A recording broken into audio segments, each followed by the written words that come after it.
கர்த்தருடைய பரிசுத்த நாமத்திற்கு மகிமை உண்டாவதாக. இன்றைய நாளுக்குரிய வேதவசனம்.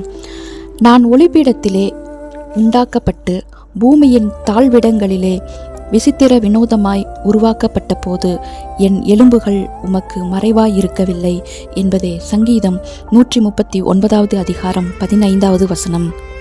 அமன்பானவர்களே, இந்த உலகத்தில் யாருக்குமே தெரியாத ஒரு இடம் எதுவெனில் அது தாயின் வயிற்றில் உள்ள கர்ப்பம்னு சொல்கிறாங்க. அங்கே ஒரு குழந்தை உருவாகும் போது உலகத்தின் கண்களுக்கு அது மறைவாக இருக்கலாம், ஆனால் தேவனுடைய கண்களுக்கு அது மறைவாக இல்லை என்பதுதான் உண்மை. இதற்கு ஒரு அற்புத உதாரணம் என்னவென்றால் சிம்சோனுடைய வாழ்க்கை. நியாயாதிபதிகள் 13 வாசிக்கிறோம். சிம்சோன் பிறப்பதற்கு முன்பே தேவனுடைய தூதன் அவன் தாயிடம் வந்து, இதோ நீ கர்ப்பவதியாகி ஒரு குமாரனை பெறுவாய் என்று அறிவித்தார். அது மட்டுமல்ல, அந்த குழந்தை பிறப்பதற்கு முன்பே அவனுடைய வாழ்க்கைக்கான நோக்கத்தை தேவன் வெளிப்படுத்தினார். சிம்சோன் இன்னும் பிறக்கவே இல்லை, அவனுடைய கண்கள் உலகம் பார்க்கவே இல்லை, ஆனாலும் அவன் ஒரு வார்த்தை கூட பேசவில்லை. ஆனாலும் தேவன் அவனை ஏற்கனவே அறிந்திருக்கிறவராய் இருக்கிறார். அன்பானவர்களே, அவன் தாயின் கர்ப்பத்தில் உருவாகி கொண்டிருந்த ஒவ்வொரு நாளும் தேவனுடைய பார்வைக்கு முன்பாக இருந்தது. அன்பானவர்களே, இதுதான் இன்று உங்களுக்கான செய்தி என்னவெனில், குழந்தைக்காக காத்திருக்கும் ஒவ்வொரு தம்பதியினரும் இருதய வேதனை தேவனுக்கு மறைவானது கிடையாது. வேதாகமத்தில் அன்னாள் என்ற ஒரு பெண் இருந்தால், அவளுக்கு குழந்தை இல்லை. அவள் சந்தித்த வேதனை எல்லாராலும் புரிந்து கொள்ள முடியும்.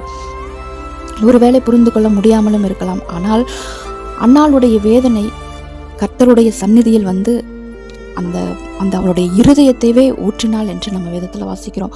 அவளுடைய உதடுகள் மட்டும்தான் அசைந்தது, ஆனால் சத்தம் கேட்கவே இல்லை. ஆனால் தேவாதி தேவனுக்கு அவளுடைய அமைதியான கண்ணீரையும் ஆண்டவர் அறிந்திருக்கிறவராய் இருக்கிறார்.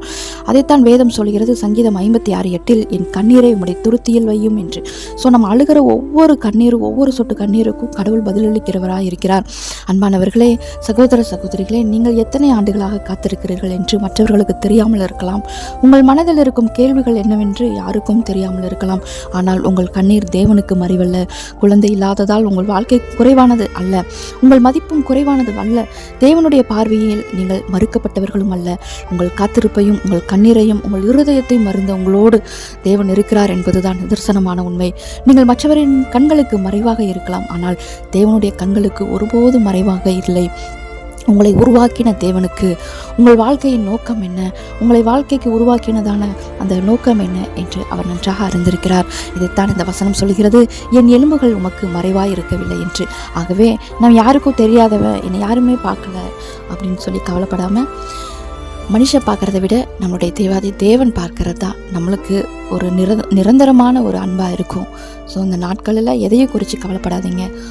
கடவுளுடைய பார்வை உங்கள் அனைவரும் மேலும் இருக்கிறது, என் மேலும் இருக்கிறது, என்னுடைய கணவர் மேலும் இருக்கிறது, என்னுடைய குடும்பத்தார் மேலும் இருக்கிறது. ஸோ கர்த்தர் இந்த வசனத்தையும் இந்த வார்த்தைகளையும் ஆசீர்வதிப்பாராக. ஆமேன். பகிர்வோம் இயேசுவின் அன்பையும் அவருடைய வார்த்தையையும்.